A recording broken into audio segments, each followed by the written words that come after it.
All right, time for a little after hours, after action report. It is 10:23 p.m. on the East Coast.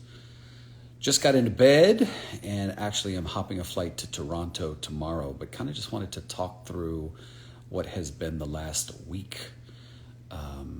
So we spent this week in Puerto Rico, and we got to Puerto Rico on Tuesday because I anchored CBS Mornings on Monday. That was Labor Day. So we got there on Tuesday, somewhere around noon. Actually, my flight was delayed. So I just kind of want to run through some of what the week was, just to give you a little behind the scenes. So Tuesday we started in Puerto Rico working on what's going to be the healthcare crisis story.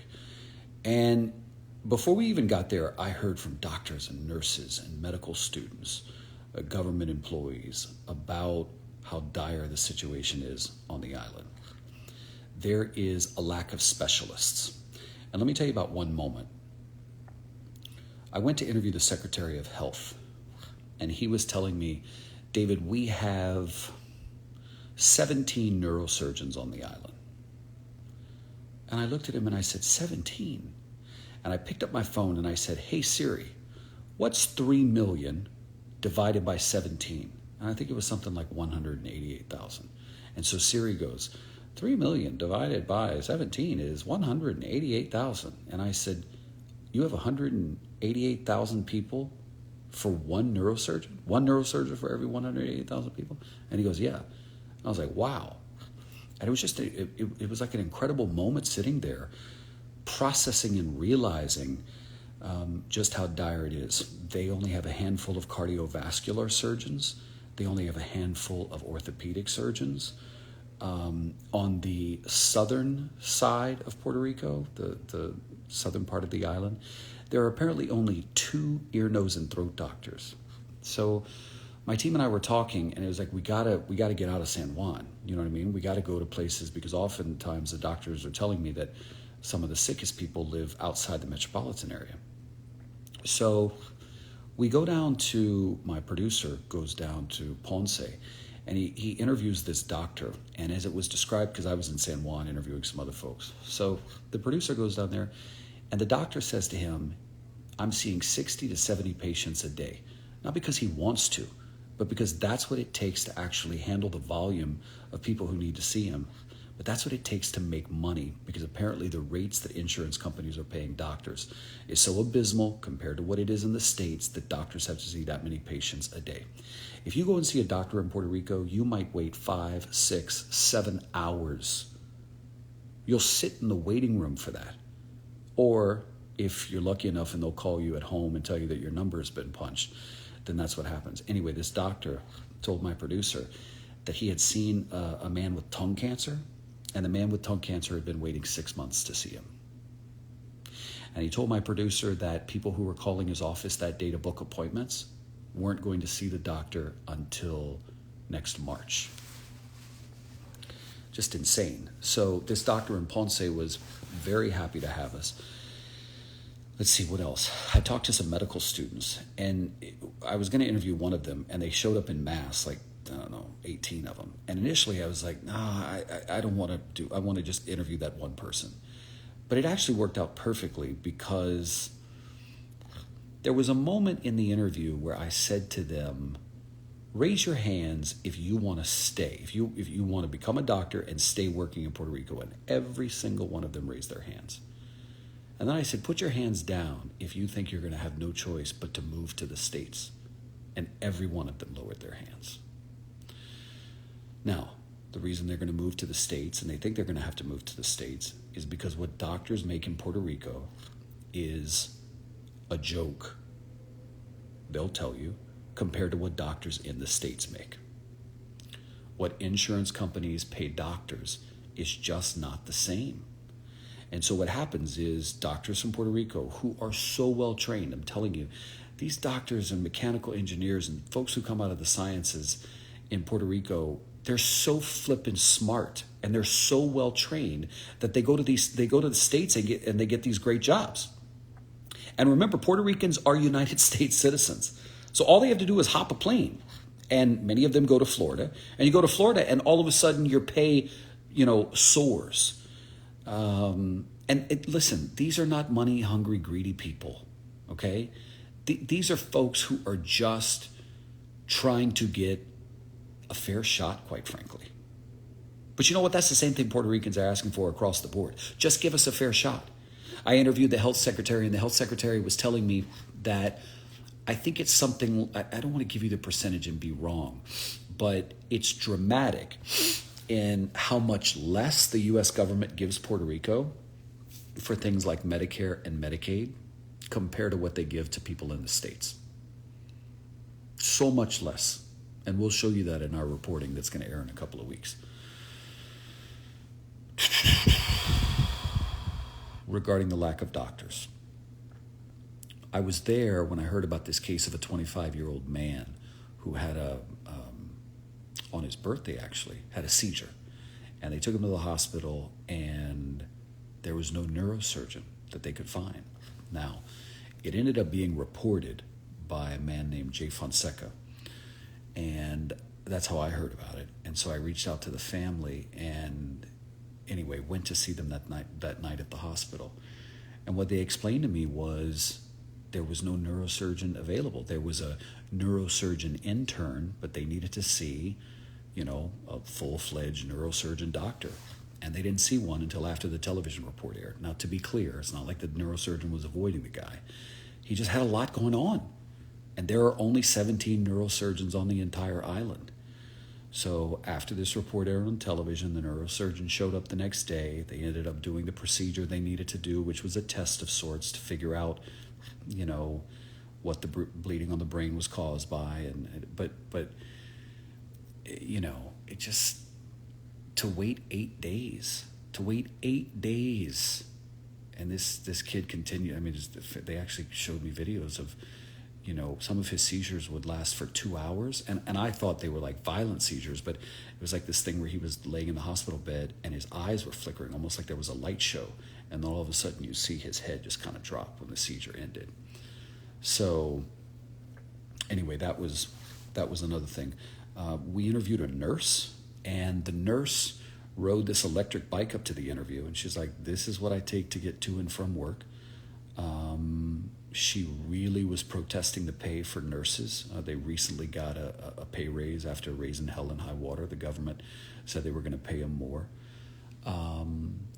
But it was powerful listening to that nurse.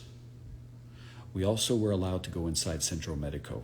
Centro Medico is kind of the medical complex of all the government hospitals, if you will. It's like this big place with 6 or 7 buildings on one campus.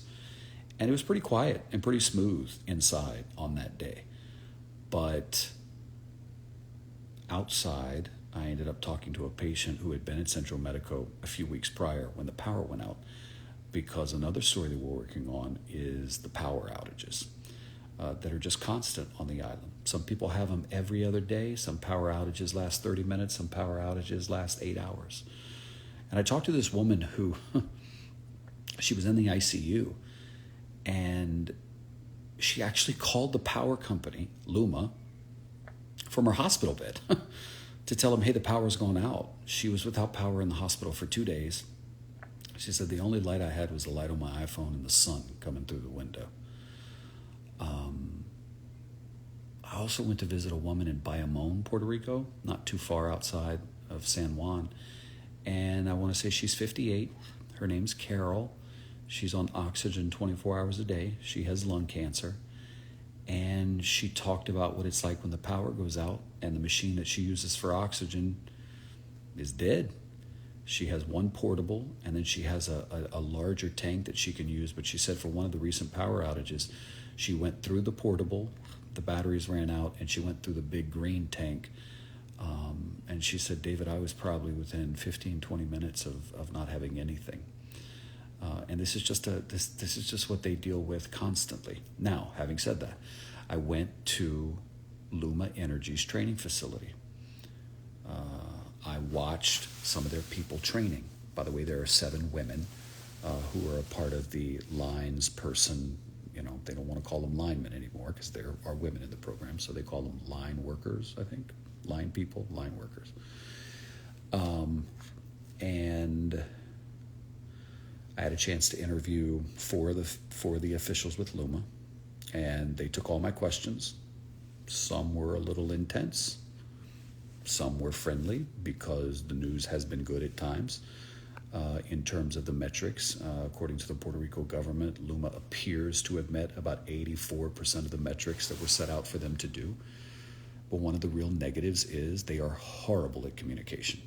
The government will tell you that, the people will tell you that, and the Luma officials acknowledge that. They acknowledged it. They're horrible at communicating. And this is important to know. Where I live in the States, and if you're in the States, do you know who the CEO of your power company is? I would assume not. I mean, nobody really knows that in the States, right? But in Puerto Rico, the CEO of, let's say, the Puerto Rico Electric Power Authority is as much of a household name as the governor is. Because the people in Puerto Rico have a closer relationship in terms of awareness with the power authority than folks in the States do. Why? Because the power outages have been a constant source of pain and nuisance and frustration in Puerto Rico for decades. It's gotten worse after Hurricane Maria because the dilapidated, mismanaged grid was practically destroyed in the storm, right? So the power outages have gotten worse. So one thing that Luma doesn't get, and I said this to them, was I said, you guys, you got to come into Puerto Rico and understand, even though you were a private company that has been hired by the government to handle transmission and distribution, the people of Puerto Rico expect you to be more forward-facing with the public. The CEO of Luma Energy, Wayne Stensby, held a press conference and he spoke and didn't have a translator. That was so immensely insulting to people. It was really insulting. As one person said, David, what happened if some official came to run the U.S. government and just spoke in French? If a French person came in, he just spoke in French at all the press conferences, right? Or if some Spanish person ran the U.S. government and only spoke in Spanish when he had something to deliver. So anyway, I had this conversation, but the Luma executives that I talked to acknowledged, we got to do a better job at communicating. I mean, I interviewed the governor, and the governor said to me, they're doing a terrible job at communicating. I was with the governor for probably, close to an hour. And the governor acknowledged, listen, Luma is on probation with me. I said, are you going to cancel the contract? Are you going to call for the contract to be canceled? And he said, not yet. Now, here's the reality and the backstory with this contract. If the governor calls for the cancellation of the contract, it doesn't happen like overnight, like Luma goes away. There's a process by which they have to prove that Luma would be in breach of contract. And if they can prove that, then Luma, according to the current contract, sticks around until they find a new private company to start all over with again. So Luma acknowledged that they can do better. Luma also said to me, and one of the observations from the government regarding recent data is that the outages under Luma are lasting longer. So I said, why is that? Why are these outages longer with y'all in charge? And Don Cortez, who I think is a VP of transmission something, said to me, David, when we go in to make a repair, we install a pole that is more resistant, that is more modern, that may have some kind of, apparatus on it that is high tech, where we can talk to it from a control room and operate it, that kind of stuff. So he said, it just takes longer to do that. So he said, our outages last longer because rather than coming in and bubble gum and duct taping something with a Band-Aid, we spend more time actually making a fix that's going to make that aspect, that part of the grid, that location of the grid better long term. Made sense. What else? Oh, today. We had a great start to today. So today started in Vega Baja, Puerto Rico, where, The third story that we're doing is a story that really talks about kind of the grassroots activism that has come about in Puerto Rico since Hurricane Maria. And I'm talking about activism in social, cultural, and political circles. And so today we went to Vega Baja, Puerto Rico, and we met with a man named Carlos. I believe his last name is Rodriguez. He's originally from the southern part of the island, from Ponce. He had moved before Hurricane Maria to North Carolina. He was a preacher at a church. And after Hurricane Maria, he came here, like so many people, to just see what he could help with, right? Where can I help deliver water, that kind of stuff. But he ended up moving back to Puerto Rico with his wife and his kids, and he runs this foundation, this organization called the Happy Givers. And I'd been aware of Carlos. I didn't remember that I had interviewed him after Maria, but he was reminding me of that. But the Happy Givers is this amazing place in Vega Baja that feeds elderly people in the community, like 150 or more. And they have volunteers that do the cooking. I think the chef's like a 73-year-old lady who I met today. So they grow the food, they buy what they can't grow, they sell sod in order to make money to help purchase the food that they can't grow. They do T-shirts that can also raise money. It's this operation that is Puerto Ricans helping Puerto Ricans, not relying on the government to do something because they find that relying on the government doesn't really help them. And so it's this really positive aspect of what's come about since Hurricane Maria. And I remember Carlos saying to me, he's like, David, I just thought I had it going on when I was a preacher behind a pulpit and I was speaking the word of God. And he said, I realized that actually it was a little superficial. And he said, it wasn't until I got, and I'm paraphrasing here, this is not a direct quote, but he said, it's not until I actually got out into the field, kind of like this, where I realized, okay, now I'm living the word.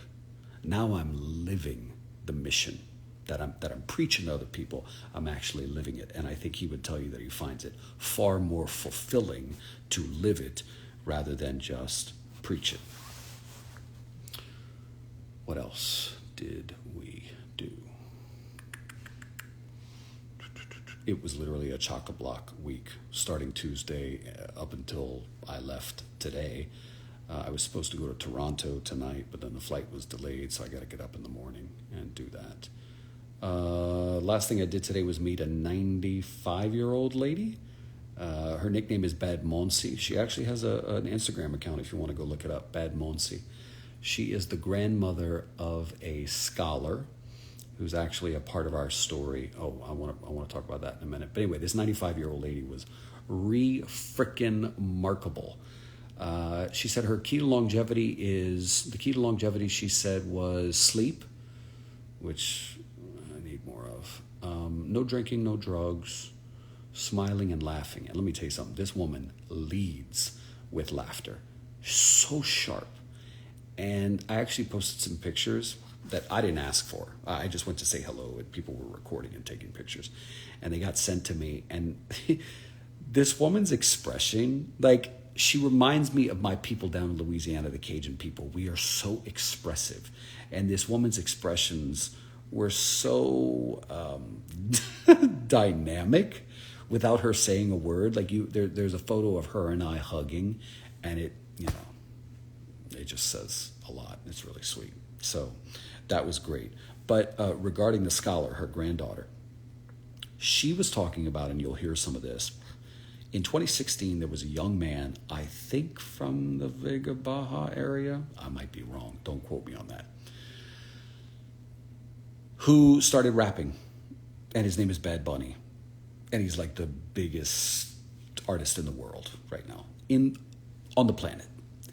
And this scholar was talking about how Bad Bunny's music actually speaks to what is happening on the island right now. And I think that's so flippin' cool. Like, here's a guy who is singing in Spanish. Whether you speak Spanish or not, like, you just got to get on board with his music. You know what I mean? Because that's his language and that's what he sings. And so he sings all these songs that are like so famous. But one of the songs is about the power struggles and outages on the island. And the fight to just like not have to deal with that anymore. And I just think that's so cool that you have this music that has put him at the top of the ladder globally. And it's talking about and celebrating and pushing for change on that tiny little island in the Caribbean that has been overlooked for so long, neglected for so long, and treated like second-class citizens for so long. And that brings me to this point. Before I went to Puerto Rico in 2017 to cover Hurricane Maria, I personally, I don't speak for everybody, but I personally had never had anybody talk about Puerto Rico to me. I never saw anything about Puerto Rico on the news. I don't remember reading anything about Puerto Rico. I had never been to Puerto Rico. I didn't know jack about Puerto Rico. And since Hurricane Maria, I don't think I'm overstating this. Every single week, sometimes every day, somebody comes up to me and asks, what's going on in Puerto Rico? How are things in Puerto Rico? Sometimes they'll be specific and say, hey, what's the update on that? Or, hey, I saw this. It's constant. It's everywhere I go. I don't care if it's Times Square. I don't care if it's Seattle, if it's Louisiana, everywhere. Because, and this is not just Puerto Ricans. Yeah, sure, I run into Puerto Ricans everywhere. But I'm talking about non-Puerto Ricans who now know things about the island that they otherwise would have never known. The consciousness and the awareness about Puerto Rico and things about Puerto Rico is at a level I've never seen. And I've asked other people, and Puerto Ricans have said, you're right. That is so true. And listen, I would never tell you that that's one of the good things to come out of the hurricane, because I don't think there's any good things to come out of the hurricane. And if there are good things, it's not my place to make that kind of comparison. But one of the people I interviewed, the scholar, essentially said today, coming out of the hurricane, that is something that we can celebrate and do celebrate, is that more people are paying attention to and know about Puerto Rico than ever before. And she said, I want people to know that we Puerto Ricans want to and will decide what is best for us. There are a lot of Puerto Ricans who think if Puerto Rico becomes a state, everything's going to be better. There's a lot of Puerto Ricans who think, no, we got to be an independent country, and that's what's going to fix it. And then there are Puerto Ricans who say, we are a commonwealth, we are a territory of the United States, we should stay that way, maybe rearrange the relationship a little bit, but stay that way. So, and the status issues, I got to be honest with you, I'm not an expert on it. It's not my place to speak on, and I don't do a lot of reporting on it. I simply focus on where I can amplify issues and raise awareness. Now, when people contact me asking for help or to point out something, I don't ask what status they're for. I don't care about any of that. I'll help anybody. But for folks who aren't Puerto Rican, you should know that in Puerto Rico, the parties are not left-right. It's not Democrat or Republican. It's status. So you have the statehood party, you have the independent party, you have the Commonwealth party. And underneath those umbrellas, you have left and right? So within one party, you might have left and right people sitting at the table across from each other. But since Hurricane Maria, there's been a new political party that was started. And there have been people elected to the legislature who are independent. They're not attached to the party in power right now is the statehood party. And they've been in power for the last 4 or 5 years, 6 years. So anyway. I think that's pretty much it. Let's see. I haven't even looked at the comments. Let me go through the comments here. Any questions? Who wants to ask me some questions? I'll take a few questions. Why not? You can either type your question at the bottom and I can pop it up, or you can write it in the comments. And I'll be happy to answer. Happy to answer. We'll wrap up with a few questions.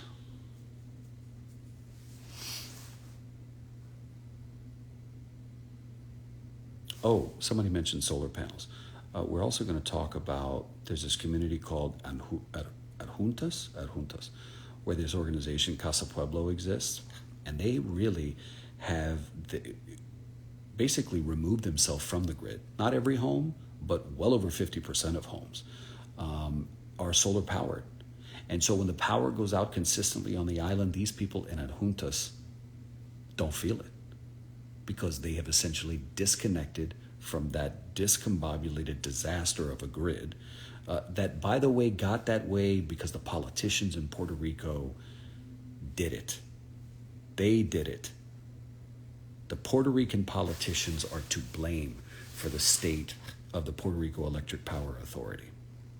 For years, it was a monopoly. They bankrupted a monopoly. How do you bankrupt a monopoly? How are you so criminal or corrupt as to bankrupt a monopoly?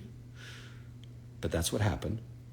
And that's why the government, the people in power currently, decided to privatize the transmission and distribution of the grid. And I'm told that the generation, which is still under the purview of the Puerto Rico Electric Power Authority, is going to be privatized as well. Let's see. Can we bring Con Ed to Puerto Rico? I don't know. When was the last time you visited the island? What are some of the major improvements that you noticed? It looks better. Things are greener. Traffic lights are still out all over the place. Traffic signs are still kind of broken and look like the storm moved in yesterday. It's cleaner. It's quieter. It doesn't look like a storm moved through recently. I don't know. Things seem very normal in a very comforting way, quite honestly.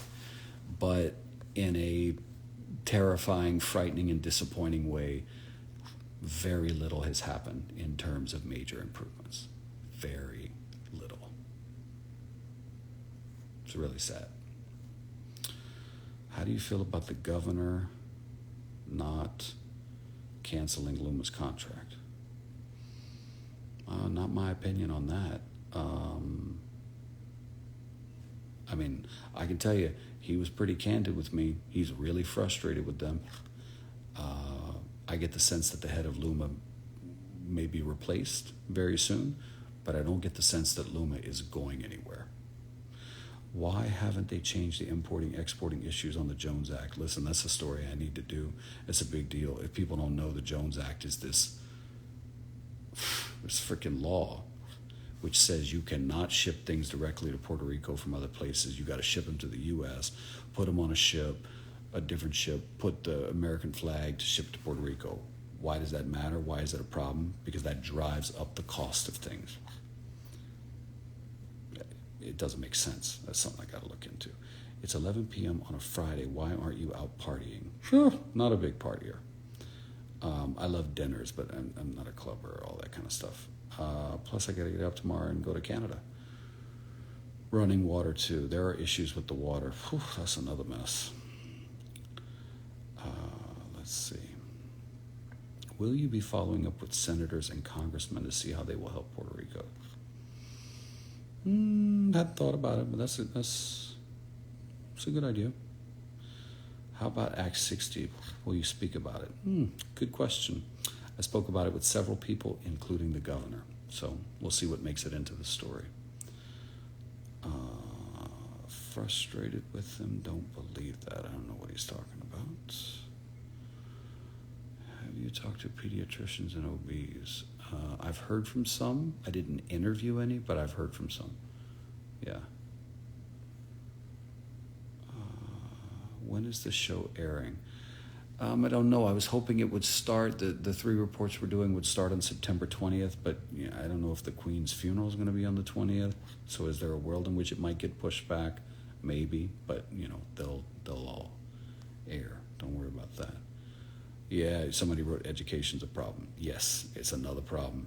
And I can't tell you about something that's underway because it was told to me off the record, but there will be some news happening soon that I think will bring some accountability to the education department. How are Jeremy and Paddington? Paddington and Jeremy are both in Los Angeles. I miss them very much. In fact, I've been asking for him to FaceTime me. Paddington went to work with Jeremy today, and he had to sit, basically for almost 8 hours, because he's in training. And so he had to not sit, but down. And so Jeremy said he was amazing. Of course, he goes to the bathroom and he gets little walks or whatever, but nobody loves life more than Paddington. And so for him to stay and be disciplined for that long is so impressive. So, what did I miss? Oh, Lord, you came into it long. You came into it at the end. You missed a lot. That's okay, I'll post it. People can watch it later. I love Jeremy's videos. Yeah, he does some good videos, doesn't he? Oh, Lord, 13 questions. What do you know about the San Jorge Children's Hospital? I don't know anything. Did you find out about our beaches? Well, we talked. It's one of the aspects of sort of the activism and people rising up since the storm. Trying to stop the building of buildings on beaches, right, and restricting access to the beaches. So we'll see whether that makes it in. But we didn't do a separate story or something like that. Can you testify before Congress to advocate for more direct help to the people of Puerto Rico? That is not my position and my job, so I will not be doing that. There are plenty of other people who do. What's the most remarkable story you have for this week? I don't know that one's more remarkable than the other, honestly, because there are so many like big moments in each piece. And I mean, I'd like to tell you, oh, well, the healthcare story is more critical. Well, so is the power. So I'm most anxious to get the healthcare piece on. There you go. Are you going to be doing more reporting on Culebra? If there's more information, but as of tonight, they have paramedics 24 hours a day, and I'm just super happy about that for the people who live there and the tourists who visit there. Are you planning to follow up and go back? Oh, I'll definitely go back. I don't know when, but yeah, we'll definitely go back. I mean, it may not be anytime soon. I may not be back for 6 months or so. But we this week we shot everything that we needed to put our stories together. I think that's it. So I'm going to go to bed so I can get up and get back on a plane tomorrow. So thank you all for watching. Have a wonderful weekend, and I will see you soon.